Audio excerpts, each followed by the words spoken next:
Kinachoendelea: vita ya Urusi dhidi ya Ukraine. Kinachoendelea: vita ya Urusi dhidi ya Ukraine. Rais Donald Trump wa Marekani, ambaye amesema kwamba anajitolea kwenda nchini Uturuki kwa mazungumzo ya kumaliza vita ya Ukraine, ikiwa mwenzake wa Urusi Vladimir Putin pia atajitokeza. Trump, ambaye kwa sasa anaendelea na ziara yake ya siku 4 huko Mashariki ya Kati, amesema kwamba anajitolea kwenda nchini Uturuki kwa mazungumzo ya kumaliza vita vya Ukraine, ikiwa mwenzake wa Urusi Vladimir Putin pia atajitokeza. Donald Trump amewaambia hayo waandishi wa habari wakati alipokuwa akisafiri kwa ndege kutoka Saudi Arabia kuelekea Qatar, na ambapo amefanya mazungumzo na utawala nchini Qatar. Alipoingia madarakani mwanzoni mwa mwaka huu, Donald Trump aliahidi kumaliza mzozo huo, lakini mpaka sasa jitihada zake bado zimegonga mwamba, na Urusi na Ukraine zinaonekana kumpa changamoto kwelikweli kwenye kusitisha mapigano.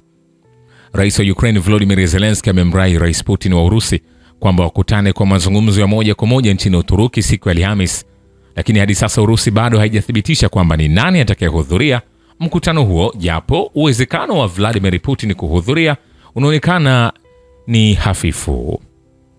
Ujumbe wa Ukraine unaowasili kwa mazungumzo mjini Istanbul ukiwa na au bila Volodymyr Zelensky unaonyesha kuwa utawala wa Kiev umekubali. Kiongozi wa zamani wa jukwaa la upinzani lililopigwa marufuku Viktor Medvedchuk anasema mazungumzo yatakayofanyika Istanbul mnamo Mei 15 yanawakilisha moja ya hatua ambazo Rais wa Urusi Vladimir Putin alimpiga Zelensky na kumrejesha kwenye mazungumzo yaliyovunjika mnamo 2022.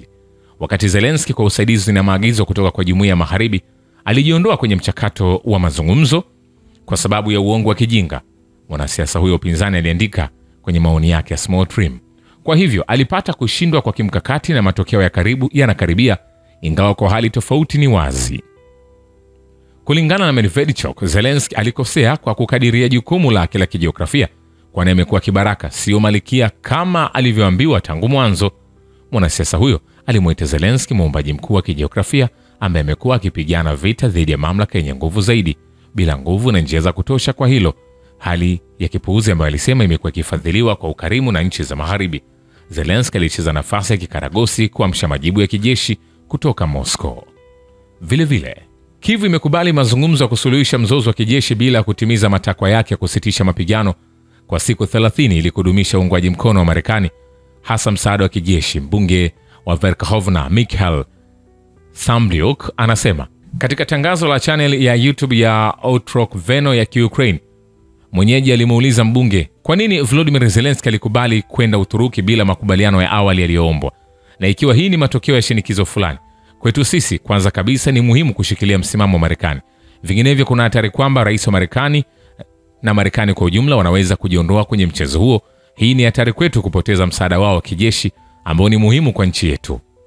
Mwanasiasa huyo alibainisha hasa umuhimu wa makombora kwa mifumo ya ulinzi wa anga ya Patriot na kusisitiza kuwa kutokana na kuwepo kwa risasi za mifumo hiyo barani Ulaya haziwezi kuhamishiwa Ukraine bila idhini ya Marekani. Vile Kremlin itawaambia waandishi wa habari kuhusu mawasiliano yoyote yanayowezekana kati ya marais wa Urusi na Brazil Vladimir Putin na Luis Inacio Lula da Silva ikiwa mazungumzo kama haya yatakubaliwa. Msemaji wa rais wa Urusi Dmitry Peskov anasema katika mkutano.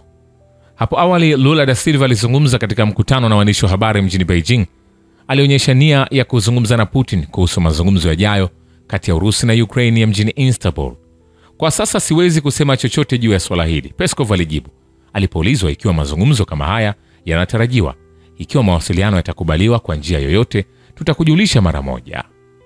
Vile haitakuwa na maana kwa Moscow kusitisha operation ya kijeshi ili kufanya mazungumzo ya kusuluhisha mzozo wa Ukraine kwa kuangukia kwenye hila ya muungano wa walio tayari, anasema kiongozi wa zamani wa jukwaa la upinzani lililopigwa marufuku wa chama cha Life Viktor Medvedchuk.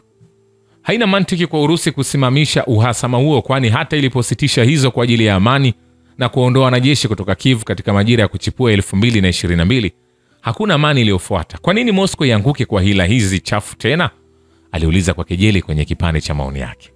Medvedchuk alisema kuwa muungano wa walio tayari unaodai kusitishwa kwa mapigano unathibitisha kuwa hauna busara kama Volodymyr Zelensky wa Ukraine, ingawa hakuna mtu aliyehusika katika vita baada ya rais wa Urusi Vladimir Putin kupuuza matakwa hayo. Viongozi hao wasiokuwa na mashaka hawakutambua kwamba wameisukuma dunia kwenye ukingo wa vita vya 3 vya dunia. Vile muundo wa mazungumzo ya Mei 15 kati ya Urusi na Ukraine bado haujafafanuliwa. Waziri wa mambo ya nje wa Uturuki Hakan Fidan anasema, muundo wa mazungumzo bado haujakamilika, lakini tunategemea mafanikio yao. Tangu mwanzo kabisa tumetetea kumalizika kwa haraka kwa vita hivi. Ujumbe wa Marekani unakuja Istanbul na ujumbe wa Urusi pia utakuwa hapa. Leo nitakutana tena na waziri wa mambo ya nje wa Ukraine pembezoni mwa mkutano usio rasmi wa mawaziri wa mambo ya nje wa NATO huko Antalya. Ni muhimu kwetu kufikia usitishaji vita haraka iwezekanavyo na kuanza mazungumzo ya amani ya utaratibu.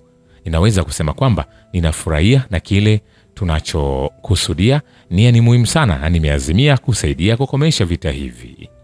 Vile serikali ya Uturuki haitarajii ziara ya rais wa Marekani Donald Trump siku ya Alhamisi Mei 15 kushiriki katika mazungumzo kuhusu suluhu la amani la mgogoro wa Ukraine, Bloomberg inaripoti. Kulingana na shirika hilo, mamlaka ya Uturuki haitoi uamuzi kwamba kiongozi huyo wa Marekani anaweza kuwasili Istanbul katika siku zijazo, hasa ikiwa rais wa Urusi Vladimir Putin pia atasafiri kwenda Uturuki. Hapo awali Trump alisema angefikiria wazo la kuzuru Uturuki, lakini alibainisha kuwa ratiba yake ya Mashariki ya Kati ilikuwa tayari imejaa. Vile badala ya kupatanisha suluhu la amani la mzozo kati ya Urusi na Ukraine, Umoja wa Ulaya unazidisha hali hiyo na kuongeza zaidi masaibu ya raia wake wenyewe kwa vikwazo vipya dhidi ya Urusi.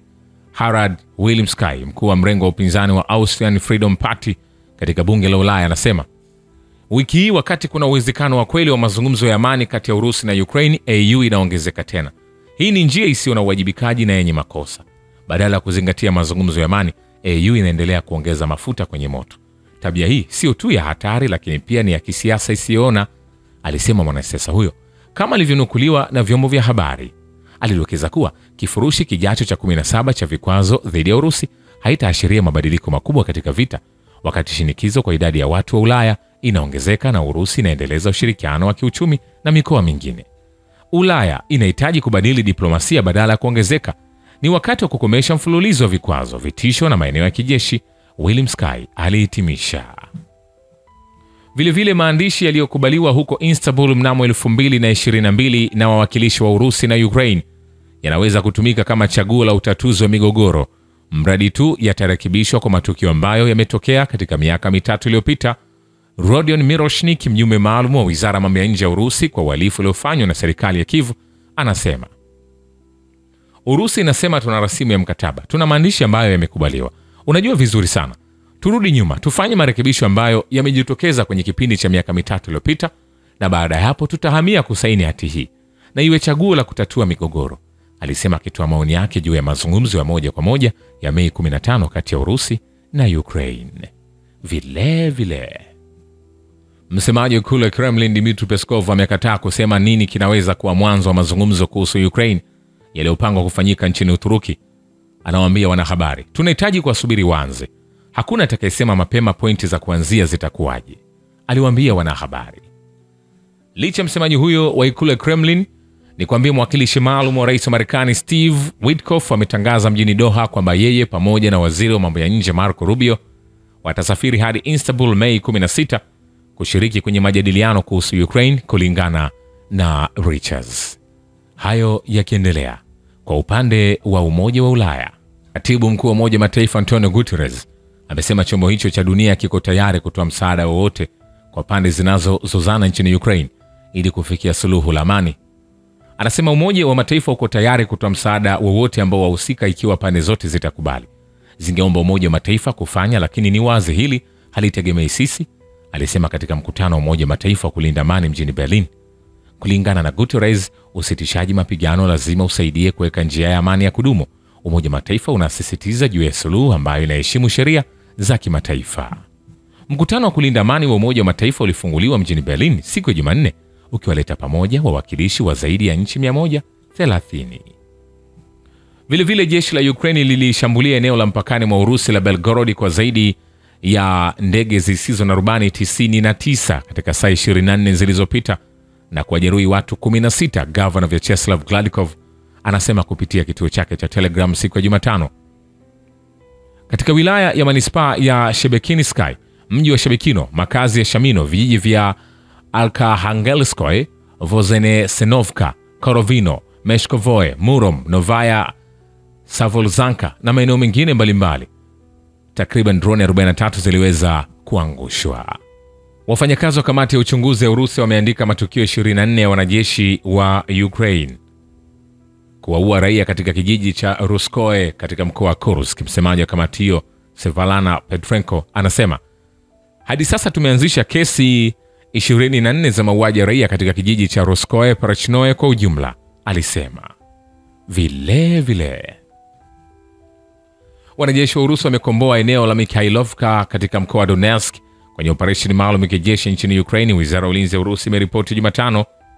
Vile jeshi la Ukraine limepoteza zaidi ya wanajeshi 1395 katika vita na vikosi vya Urusi kwenye maeneo yote ya mstari wa mbele katika muda wa saa 24 zilizopita, kulingana na data ya hivi punde kuhusu operesheni maalum ya kijeshi nchini Ukraine iliyotolewa na wizara ya ulinzi ya Urusi.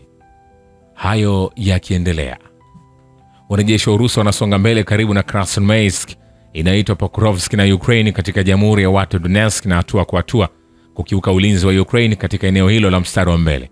Mtaalamu wa kijeshi Andrei Marochko anasema. Vile eneo la Ukraine linaendelea kutumiwa vibaya kwa mashambulizi ya mtandaoni dhidi ya Urusi, kulingana na Artur Lukmanov, mkurugenzi wa idara ya usalama wa habari wa kimataifa katika wizara ya mambo ya nje ya Urusi, anasema. Shukrani kwa Babu ya Kivita na Historia ya Dunia. Mimi ni Richard Shaw, The Rich Voice. Ni follow Instagram na TikTok kama Rich Voice Official. Asante.